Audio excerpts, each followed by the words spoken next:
Hello, and welcome to the Knowing Show.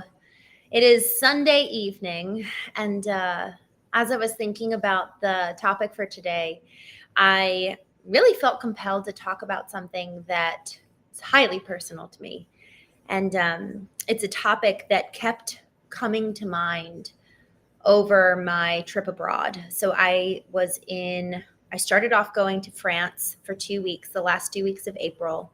I left my home, I believe it was April 7th, flew to Texas, and then spent some time there, and then flew to Vegas, spent some time there, hosted a knowing retreat, attended a mastermind event, and then from there flew to, I think it was Hollywood, and then flew out of Hollywood to Paris. And I spent 2 weeks in Paris, and then I flew to Italy. And I planned to spend the entire month in Italy. And around, I suppose, the first or second week during my stay there, someone very close to me said, "Christine, it sounds like your former husband still has power over you." And when I heard that, it felt like a jolt, like a jolt awake. And I was like, okay, well, let's put an end to that. I need to cut that off at the knees. And so I was also trying to finish my book at the time. And my friend, while having that conversation, said, what do you think about going on a cruise? And so I was thinking about it, taking it seriously, and looked up cruises for the next day. And while I was traveling, and this is kind of a habit that I've implemented over the last 3 years, I've been kind of living nomadic since 2022 and really travel based on business opportunities, speaking opportunities, and then will extend my stay wherever I'm led, either by business or speaking opportunities. But then over the last, I guess 2023 was really the first time that I did a personal trip. And I ended up doing 2 personal trips. I went to the UK for 3 weeks, and then I went to Cyprus after that. So I was gone for a month. And in 2024, I went to Italy and Greece. And, or you know what? I think I may have gone to Cyprus in 2024. I'm sorry. So I did 3 weeks in the UK, and then in 2024, I did that jaunt in Italy and Greece, followed by Cyprus. And then 2025, I did this 2 weeks in April, and then the full month. The plan was to spend the full month in Italy. And for all of these trips, I will book a one-way ticket and just kind of see how I feel led while I'm there. And this concept of feeling led is what Sundays are really dedicated to. It's this whole new intelligence that so many times we don't talk about, and it's not even considered an intelligence by mainstream media. What I'm talking about is spiritual intelligence, and it's the third of what accompanies the intellectual intelligence, the IQ, the emotional intelligence, the EQ, the emotional quotient, and this is the spiritual quotient, the spiritual intelligence. And there's a fourth one that I've touched on over the last couple of weeks briefly, and it's the physical intelligence. It's our body sensing energy from other people. So, for example, if a friend or somebody I don't know actually comes up to me and is full of smiles and warmth, my physical body actually sends data to my brain telling me, based on all of my other experiences in the past, about who this person may be. I haven't heard anything from them. They haven't spoken a word, but they're giving off a certain type of energy. A friend of mine, Chris Gray, he calls it a vibe. And I love that concept. And that's really that physical energy, or that physical intelligence that picks up on things around us. And also our physical intelligence also stores things and data, such as like, don't touch the hot stove. And it's just kind of a physical reaction that you're pulling away from before your intellectual intelligence is activated to say, oh, don't touch that. Your physical intelligence already knows to pull back. So this spiritual intelligence, this is what I dedicate Sundays to talking about, because so much of my professional life is really dedicated to the study, the pursuit, cultivation, and execution of the integration with the IQ and EQ, the intellectual with emotional intelligence, and then how to alchemize artificial intelligence on top of that.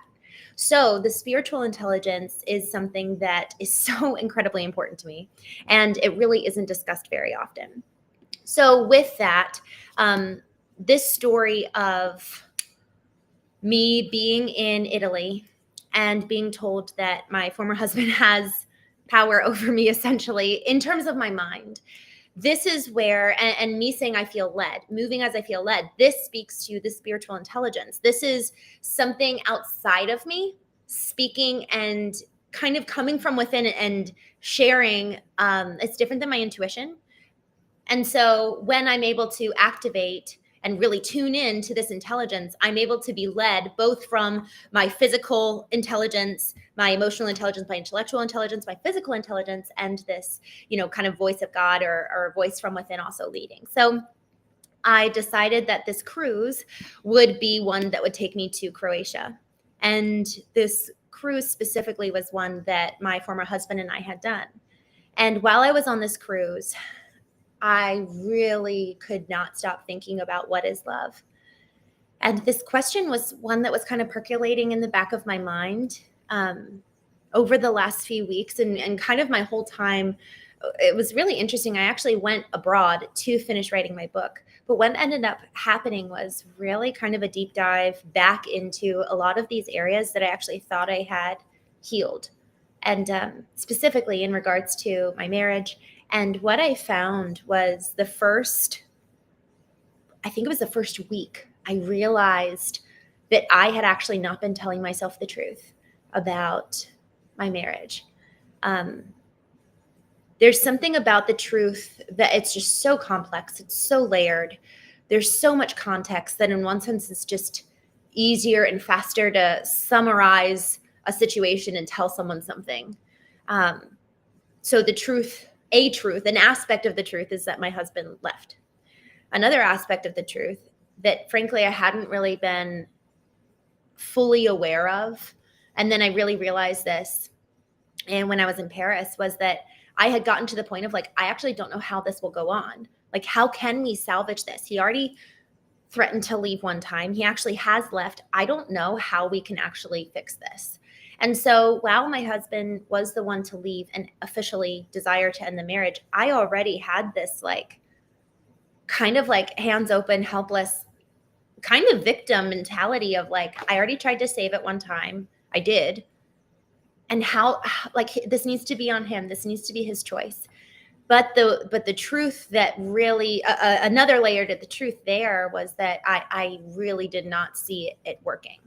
And so in realizing that I had this kind of element to the truth that I hadn't really leaned into and really looked in the mirror of, yes, he left. And also I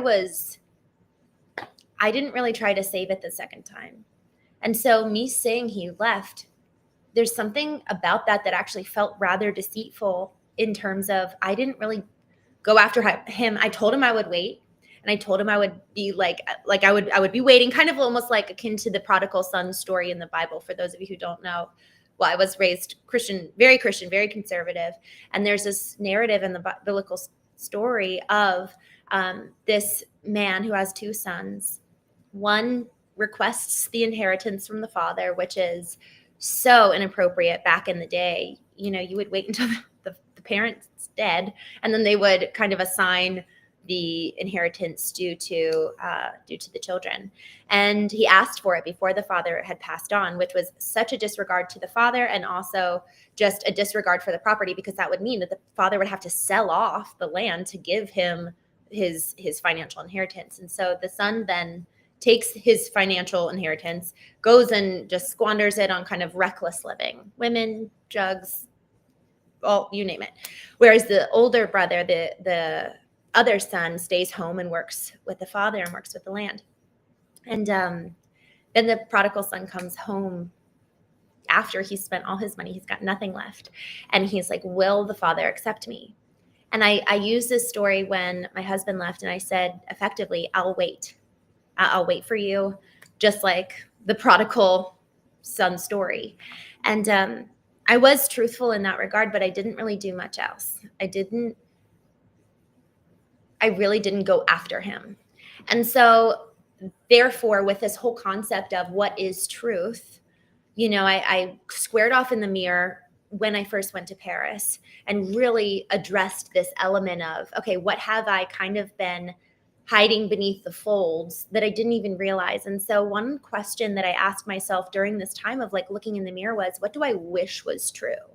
And that question of what do I wish was true has really, really helped me really unpack and go layers deep in relationships in the past and present to examine what do I wish were true? Okay, then that's probably what is true right now. Because I lived for a good majority of my life very, you could say disassociated from reality.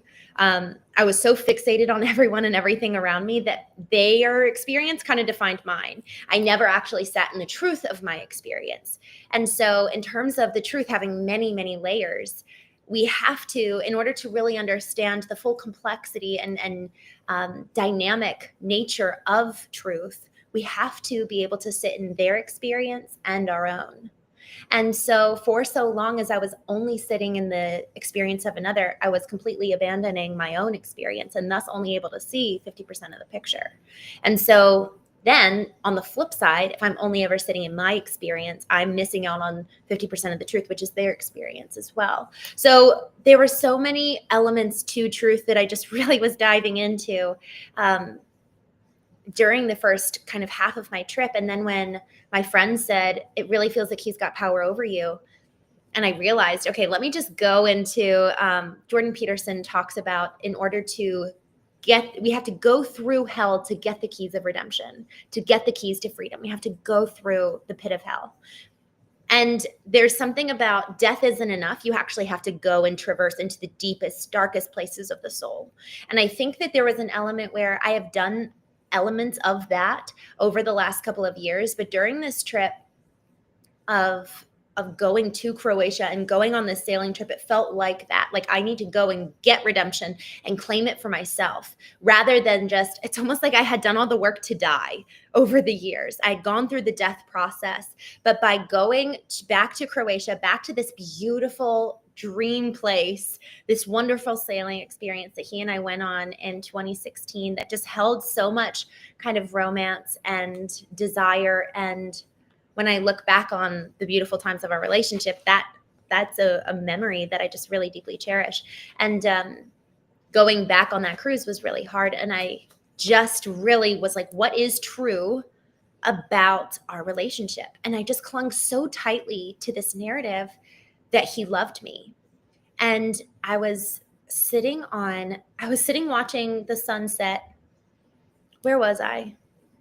Korčula, the island of Korčula. So the sailing trip, there's 1,100 islands off of Croatia, like connected to Croatia, that constitute Croatia. And of these 1,100 islands, we picked 7 and sailed throughout them. And, they would park at one and dock at one, and then we'd go off, explore the town, come back, sleep on the boat, and then they'd take off at some point in the morning or morning hours early, or even sail throughout the night, just depending on how far we were going. So as I was watching the sunset, I just really was thinking, like, I loved him so much, and I know that he loved me. And what even is love? Because how could love, if we really loved each other with what I think love is, how could this happen? How could just so much devastation take place? How could he leave? How could I let him leave? Just all these questions. And I realized a couple of things that were so important. On my way there, I was taking a bus ride, and I just felt led, talk about spiritual intelligence, I felt led to learn more about codependence. And as I was reading more about codependence, I just learned that there really is, codependence hasn't been deemed a true mental illness. However, there is something so critical about understanding the impact of codependence that it effectively repatterns and rewires your brain based on the behavior of someone else, whether it's a caregiver as a child or a partner who's just the consistent person in your life. And the love is inconsistently given, withheld, it's not reliable. And so that the consequence of it is that it generates and cultivates codependent tendencies. And so I was learning about that. And I was like, man, I really, this makes sense why I've struggled with codependency so much in my life, or specifically throughout my 20s.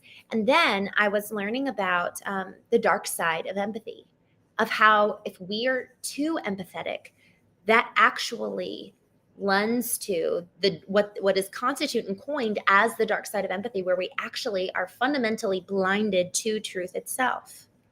And so I kind of went into this whole sailing trip equipped with these two pieces of information. One, that I fundamentally need to rewire my brain from a state of codependence. And then also, I need to be on high alert to the dark side of empathy. As with every great light, there is a great shadow. And that is the dark side of empathy. The light side of empathy is it has so much potential to bring healing and love and light to people who are desperately needing it.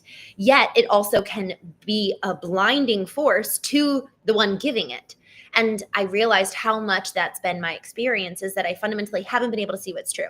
Okay, so the beginning of my trip is all about learning truth and really coming to square off with what is true. What do I wish was true to help me uncover the truth itself? Remembering also that the truth is incredibly dynamic. I grew up in a black and white environment where only one thing could be true, rather than two coexisting experiences that seem to clash, yet both hold equal weight. And how do you allow for both to exist in the same room?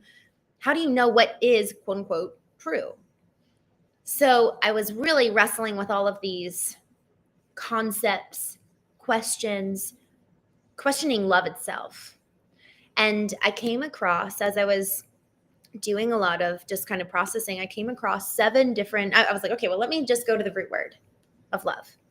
And the Greek root word of love, well, it turns out that there are 7 different words in Greek that mean love in 7 different ways and manifestations. And y'all, when I learned this, it felt so freeing, because I was like, oh my gosh, I didn't ever love my husband with just one kind of love. There were multiple different ways. And also, well, I'll get to kind of the conclusion of my story of what I learned and how love shape-shifted throughout my marriage. So the first kind of the 7 loves. Eros, which is romantic, passionate love of the body. So it's very much so the sensual kind of love. It's usually, hopefully, what happens in sexual attraction with your partner or someone that you're intimate with. It's the very kind of erotic, that's where the term erotic comes from this type of Eros, passionate, romantic love. And it's very physical. So that might be something that our physical intelligence can tap into, which is Eros. Philia, this is where Philadelphia, brotherly love. This word means affectionate, friendly love. Next, we have 3 is 𝚘𝚎, which is unconditional familial love. So this is parent and child. I think that I would even extend to divorced parents co-parenting together. There's a familial bond, right, because of the children. Ideally, right? And then 4th is agape, which many of us have probably heard, which is selfless, universal love. And this is actually kind of a love that's used in relation to the love that we would feel for strangers, the love that we would feel for someone that is maybe on the side of the road begging. We just feel that like, oh man, that urge to really help them. It's almost a love for others that's empathetic and selfless. And so it would lend for maybe even, it doesn't say this, but I would imagine so, that it would be the kind of love that would allow for a soldier to die on behalf of his country that he loves. It's very sacrificial and very selfless. 5 is ludus, and it's very playful and flirtatious. Think of it as kind of when you're like, oh, I'm so in love with you, and you barely know the person. That's ludus, and that's the kind of that early stages of butterflies and those stereotypical months of just being in the honeymoon phase. Number 6 is pragma, committed, long-lasting love. This is probably the most important love. Think of my parents who are going to be celebrating 40 years of marriage this next April. That's pragma. And then the last one, number 7, is I'm going to start that again. 𝚘𝚑𝚊𝚝, and it's self-love, which I thought was so beautiful, because the way that it is used in its kind of origin, it's so much different than today's self-love, which is usually take a bath, tell yourself you love your thighs, that kind of self-love that frankly is I've never loved it. I do not love how we talk about self-love today.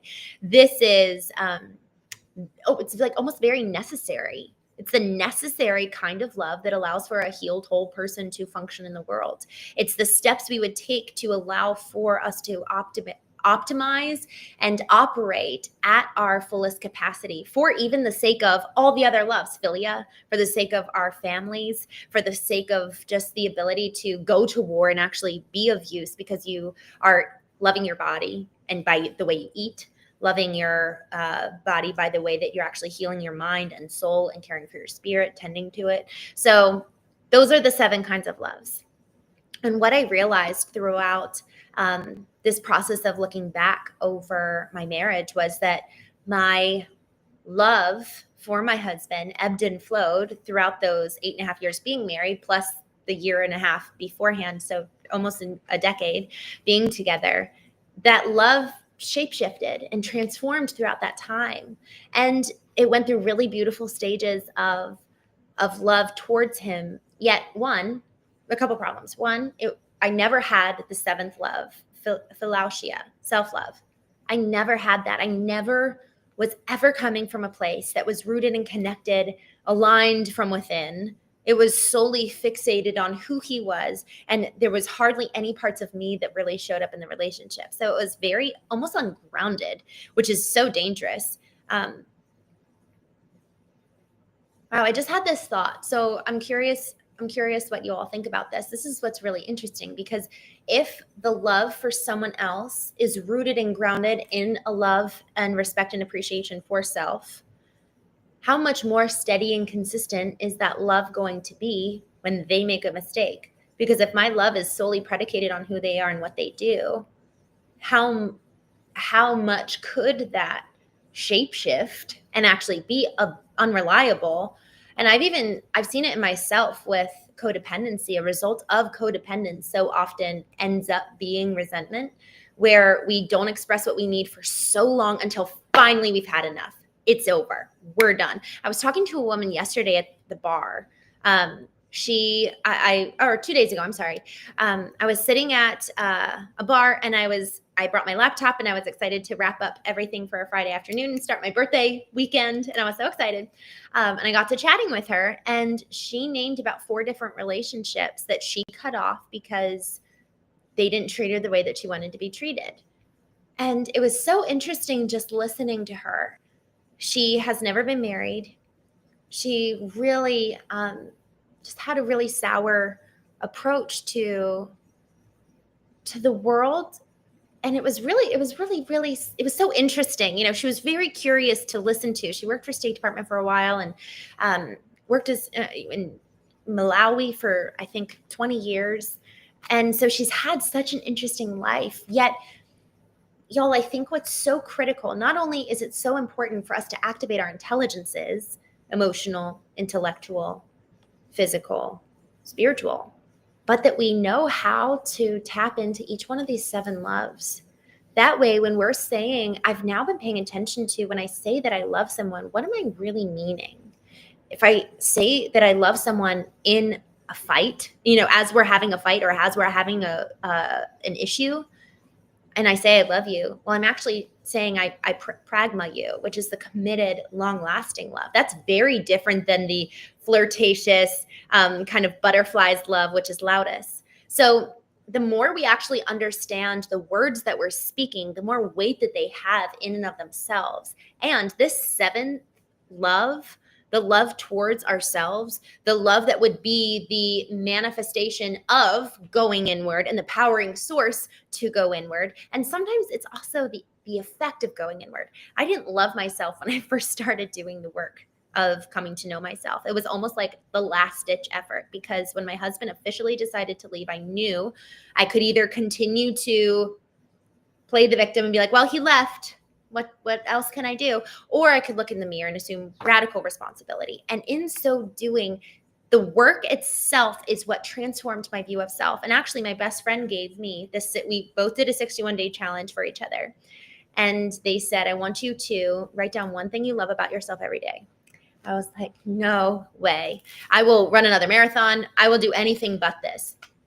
One thing that I have come to realize is that by way of going in and doing the work, I've come to understand that my stomach literally gets queasy when I'm about to have either a breakthrough or experience a moment of growth. And I'm like, oh shoot, okay, I'm getting that queasy feeling. That must mean that I actually need to really lean in here and do that practice of write one thing I love about myself every day, because I so much don't want to do it. So when our body acts up and gives us kind of a warning sign of like, oh gosh, this is so uncomfortable, we really have to pay attention because there's data there. And that does not mean that we don't do the thing that it's warning us about. David Goggins, who's he's just a notorious Navy SEAL and author and speaker. He went in and he wrote this book with Sarah Blakely's husband, who I cannot remember his name, Jesse Itzler. Sarah Blakely was the founder of Spanx. It's a billion-dollar business, and this is her husband, Jesse Itzler. I believe he's a billionaire too. Jesse Itzler invited David Goggins to live with him for a period of time. And he wrote a book as a consequence of living with a SEAL. And what they talk about in the book is two things that I want to talk about now. They talk about the 1 second rule. David Goggins gives the example of when they're in Navy SEALs training. Day 1. So I believe it's 300 hours of Navy SEALs training. So day 1, hour 2, let's say, they go in and they lay in the Pacific Ocean and they just lay down on the beach and the water keeps coming and they're basically kind of getting drowned. What is that technique called? Where they're effectively, it's a torture technique, waterboarding. And it's something a little bit like that, where they're just laying there and the water keeps suffocating them effectively. And they've got to lay there for a decent amount of time. And while they're laying there, the entire purpose is mental fortitude. Can I withstand what I'm experiencing right now? But the real pain and fear that activates the mind at that point is not just, oh, this sucks right now, but how am I going to survive another 298 hours of this? That is, the brain shuts down. The brain cannot comprehend that degree of pain for that amount of time, and it starts shutting down. And so the first thing that David Goggins talks about is the 1 second rule. I can make this for another second. I can make this for another second. And he is so present. We talk about this a lot on the Knowing Show, which is the state of being, the state of presence. And that truly is the ability to not live in the past, fixating on the pain of the past, regrets of the past, not fear of the future, because that's what they're doing. They're imagining 298 more hours of this agony, this torture. How will I do this? Rather, it is being here in the now. It staves off fear. It staves off pain of the past. And it brings you fully here in the moment.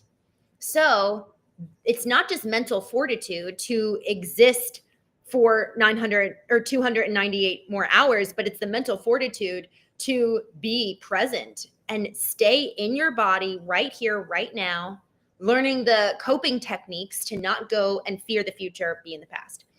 So he calls it the 1 second rule. And he's like, with the 1 second rule, you can literally do anything. So that's number 1. Number 2, when our brain starts shutting down and going into that primitive survival state, what scientists have found is that it starts shutting down when we're only actually at 40% of our total mental capacity. And physical capacity too. We still have another 60% left. And so David Goggins doesn't just talk about these trainings in Navy SEALs, but he's a professional triathlete. He once ran 100 miles without any training. And he talks about that experience of effectively, my brain starts shutting down at 40%, telling me I keep going. I can't do this. I've got another 50 miles to go. How will I ever make it? And he's like, I've got another 60% of my physical mental capacity left. So if we can just learn how to conquer the brain, we have so much power. So with this whole concept of codependence, the dark side of empathy, what's so critically important is that we are the ones in the driver's seat, not the primal brain, not this over emphasis of empathy, that effectively our empathy comes and starts getting in with our codependence, where our brain is repatterning to respond to people in such a way that we are not in control. And suddenly this empathy is taking over, which sounds really, really great and good. And y'all, I've actually been proud of that in the past. I've been proud of the fact that I never met my own needs. I was proud of the fact that I was always running on empty. I was proud of the fact that I was always killing myself for everyone else. And I talk with a lot of mothers, and they're really proud of the fact that they don't even know what they like to do. They don't even know, they don't even know what they would do if they had a day to themselves. I talk to fathers who are in horrible family situations, and they are just sticking it out, and they're super proud of it because they don't have any needs, and they can bear everyone's pain and shoulders on their shoulders. But then what we see is these ruptures and explosions years down the road because we have never taken the responsibility to know who we are. We've never taken the responsibility to apply 𝚆𝚑𝚊𝚆𝚅, the self-love that is one of the 7 loves that is absolutely critical to keep us going, so that we have something to give at every point, and or we know when to pull back, so that when our primal brain kicks in, we're the ones in the driver's seat. When I'm saying we, I'm talking about our true self, the one that we were created by God to be. And now all of our intelligences are sitting in the boardroom, giving us their data, and then we get to choose. We get to hear from intelligence, the mind. We get to hear from emotions, the soul. We get to hear from the physical self, the body. We get to hear from the spirit, God. And then it's our choice. What do we do? Viktor Frankl was in Auschwitz, which was German concentration camps. Everything stripped away. His wife was killed. He had nothing. And he says, between stimulus and response, his choice, we have all of the power to choose. Yet what I have found, in addition, so to add to what he says, before we make that choice, what do we believe? So what did I believe about myself that informed the way in which I showed up in my marriage, the way I showed up in my husband moving out, the way I showed up in him deciding to officially get a divorce? What did that say to me about what I believed about God, about my husband, about me? And y'all, we have to do this work to analyze, what does this say about what I believe about me?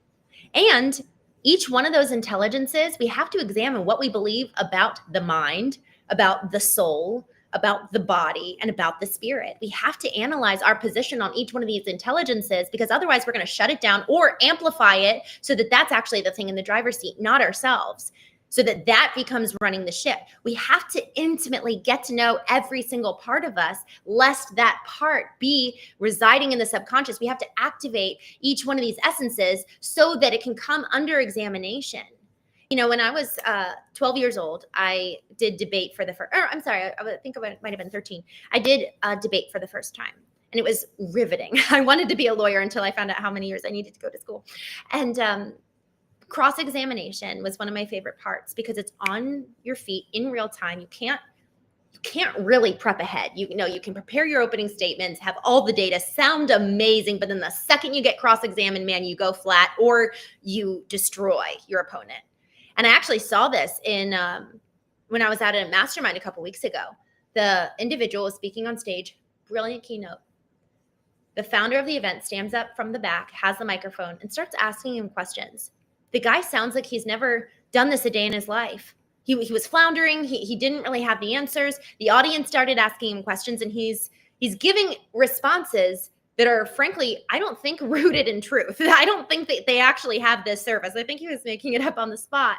So this is why we need to be able to know each one of our intelligences, know the data that each one resides and holds, so that we can actually cross-examine each one of those intelligences. So imagine the intellect on the witness stand, and our true self is the lawyer, going back and forth with the intellect to really understand what's true. And then, okay, now it's the soul's turn.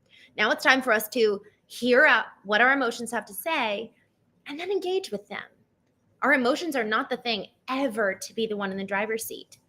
Just like how we take this word of love, what does love actually mean? I asked the Knowing Retreat attendees what this meant to them. What is love? And there was a couple at the Knowing Retreat. This is the event in Vegas. And there was a couple there. And actually, there were two couples there. I'm sorry. And then a couple more of us. And what was so interesting is that in both cases, in both groups of the two couples, each partner had a different response of what is love, which makes sense. There's 7 different Greek origin words for this English term that we just throw around so casually, and it has such different, diverse meanings. The reason why this is so important is because, let's say we actually put our partner in the witness stand and we begin cross-examining them.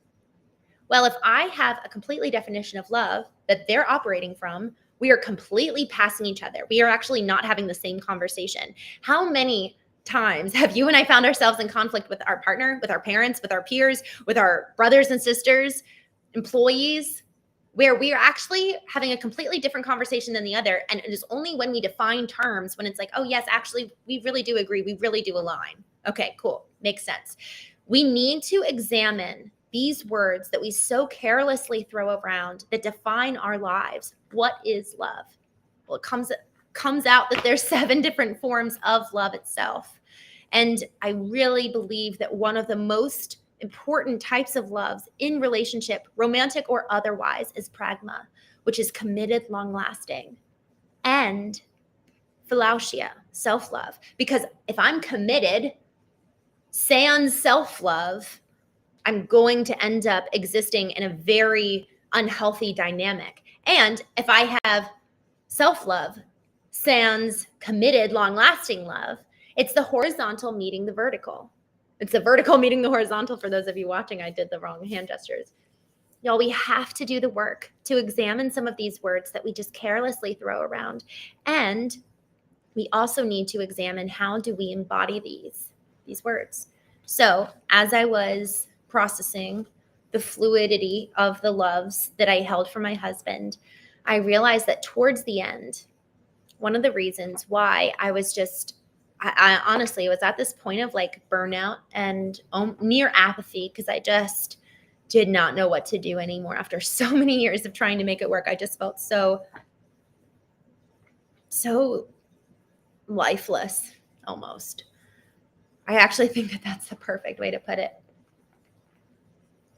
I realized while I was sitting on the dock of 𝚘𝚑𝚡 in Croatia, watching the sunset, I was journaling and I had my headphones in, and I was so present in the moment, yet also reviewing the past and just allowing the past to inform me as I was really examining love. And I realized that towards the end of my marriage, it ended up not being love at all. It ended up being this obsession with trying to make him love me and trying to make him like me. And at the end of the day, there really wasn't any one of those 7 loves at all. It really was just something so entirely unhealthy. And no one would have noticed. No one would have called it obsession. When he left, I wasn't texting him or calling him or anything like that. But the obsession of my own thought, mental, emotional, spiritual energy was so wrapped up in him, so void of self, that because I completely lacked any rooting and grounding in my own self, I effectively was disconnected and disassociated from love. Because I had none of that towards me, I wasn't receiving it from God, who is the ultimate source of love. And so what I was giving horizontally to my husband was just this striving and this pursuit it was like this grasping, like always out of reach, forever grasping, rather than something that is rooted and grounded and vertical. So the more horizontal we are, the more we actually need to question, if I'm lacking the rootedness and groundedness in my own self, is what I say love truly love, or is it actually obsession? And that's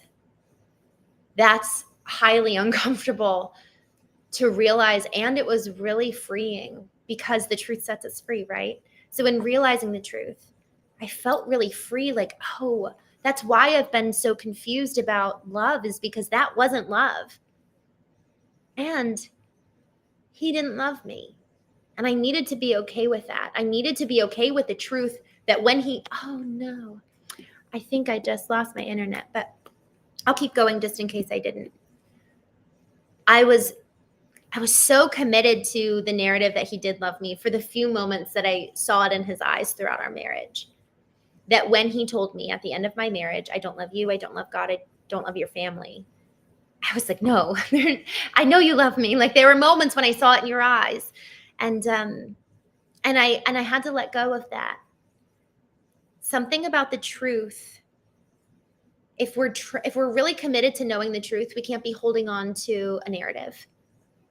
If we let go of the narrative, then the truth can come and shine a light on what is. And maybe it is the narrative that we held, maybe. And wouldn't that be great? But maybe not.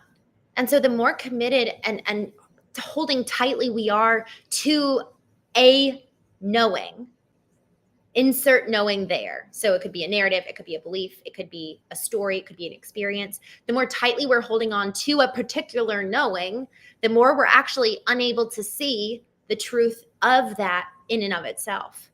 Because what the truth does is that it shines a spotlight, and we can only open our hands and let the truth reveal what was in what is to begin with. But if we're tight-fisted, the truth can't show anything because we're effectively closing it off to the light itself. So I think that's it. I want to wrap up with a story that I heard. I was in another mastermind, Golden Swan, with Joe Polish, brilliant marketer, Nick Peterson, brilliant marketer, and Chris Voss, who is top FBI negotiator in the country. And they told a story about this mother. We were talking about empathy. Chris Voss was telling us a story about a mother whose son was addicted to drugs and continuously would come home, get sober, go out, get addicted, come back home, get sober, and then go out again. And it was just this horrible going back and forth for decades. And then finally, her son is banging on the door one day, and he's like, Mom, why won't you let me in? Like, there was a new lock, and it was just, he was like, what's going on? And he's like, Mom, like, you have to come help me because the cops are coming. And she holds up a restraining order inside the door and doesn't unlock it. And she says, I really love you. And Chris talked to this woman, and effectively she chose 𝚆𝚑𝚡 in that moment, self-love, for the sake also of her son. And what that did was that actually it forced him to go to jail, forced him to then go to rehab and get permanent help, rather than almost like the quick fixes that he was getting by going to her house, sobering up for a certain amount of days, and then he would go out again. And it was only when she chose to instill a boundary that it changed the trajectory of her son's life. She literally got a restraining order, and that was the highest form of love, because it was led from within. It was rooted and grounded, and then it translated horizontally to have the greatest impact to probably save her son's life.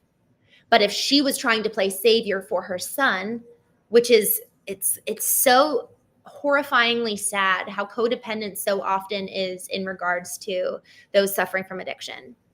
That is like the classic, and I say classic in quotation marks. There's so many different ways that codependency takes place in relationships, but so often it is in relationships with someone else who struggles with addiction. And so her being willing to actually instill a boundary to protect her was the highest form of love for her son, and he got clean. And so with that, just thinking about what is love. There's 7 different types. And do we actually know the type of love that we're exhibiting on a horizontal level? Is it rooted and grounded from within? And is it even love, or is it actually an obsession? So with that, with this whole concept of alignment, getting vertically aligned, I'm going to be sharing something tomorrow on my birthday. Guys, getting vertically aligned every single morning is the single most impactful thing that has changed my life. And so I'm excited to share more.